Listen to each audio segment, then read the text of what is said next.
السلام علیکم حضور. وعلیکم السلام. میرا نام ہے لقمان مبارک, میری مجلس ہے ڈکشن بار. میرا سوال ہے, آپ پاکستان ایسے اجلاس کیوں نہیں کرتے؟ اجلاس؟ جی. میں جب وہاں ہوتا تھا کیا کرتا تھا. اب تو میں وہاں جا نہیں سکتا, ٹیلی ویژن کے ذریعے جا رہا ہوں. اب میں اس طرح نہیں جا سکتا. میں وہاں جاؤں تو میں یہ اعلان نہیں کر سکتا کہ میں مسلمان ہوں, اور وہ خلیفہ کیسا ہوگا جو اپنے مسلمان ہونے کا اعلان نہیں کر سکتا. اور اگر میں کروں اور 3 سال کے لیے مجھے جماعت سے کاٹ دیں تو تم لوگوں کا پیچھے کیا بنے گا پھر؟ سمجھے ہو؟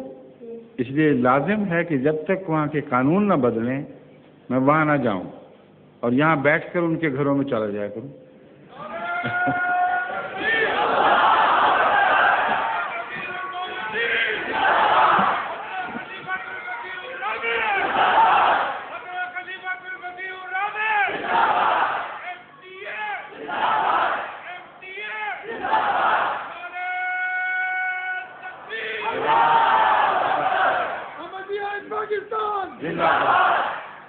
ظہور